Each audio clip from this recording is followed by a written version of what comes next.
दही खाते खाते इतना दही खाता था कि उसको यूरिक एसिड हो गया, जुखाम हो गया, हमेशा खांसी आती रहती थी, घर वाले परेशान।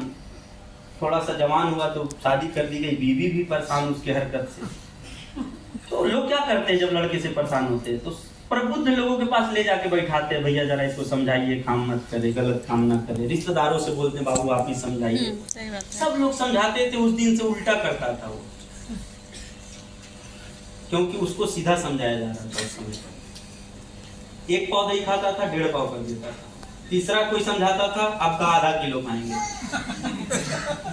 ऐसे करते जैसे आप लोग किसी को प्लान दिखाते होंगे, कहता अरे बहुत देखे हैं, फिर आप क्या कहते होंगे, मेरे बड़े सर आ रहे हैं उनसे मिल लो, तो कहता हाँ ठीक, दिखा तो ठीक रहे, तुम्हारी कंपनियां तो ठीक लग रही है, प्रोडक्ट दे रही है, नहीं तो हम तो फाइन वाला समझ रहे थे।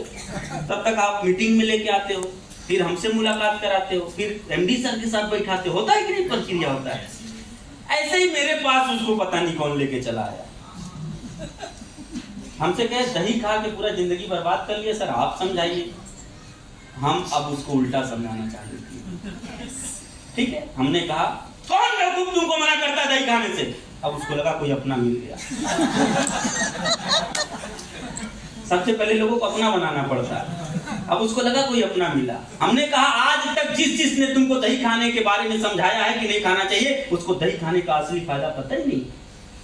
बोला सही बात है। हमने और नहीं तो क्या, दही खाने वाले को कभी कुत्ता नहीं काटता। अब उसका दिमाग घूम गया, अरे तो उल्टा कह रहा है, दही का कुत्ते से क्या लेना देना।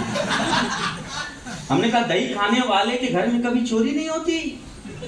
कहा साला पागल है वो, तो हम समझ रहे थे अपना, ये तो हमको लग रहा है पागल कर देगा। तब तक वो सोच ही रहा था, हमने तीसरा फायदा बता दिया। हमने कहा दही खाने वाला कभी पानी में डूबता नहीं।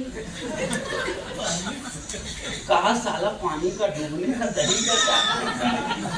हमने कहा चौथा फायदा सुन, दही खाने वाला कभी बुढ़ा नहीं होता। अब इतने पे चिड़चिड़ा गया हमारे ऊपर, कहा अब अगला फायदा बता के लाठी से मारेंगे। हमने कहा सुन, इसको मैं प्रमाणित करता हूँ। जैसे मैंने बोला है बिजनेस, उसको मैं प्रमाणित करके दिखाया कि नहीं दिखाया, ऐसे मैंने प्रमाणित किया। हमने कहा कुत्ता तुमको इसलिए नहीं काटेगा बेटा, तुमको घुटने की परेशानी है, लाठी लेके चल रहे हो, जब हाथ में रहेगा लाठी तो कुत्ता नजदीक आएगा।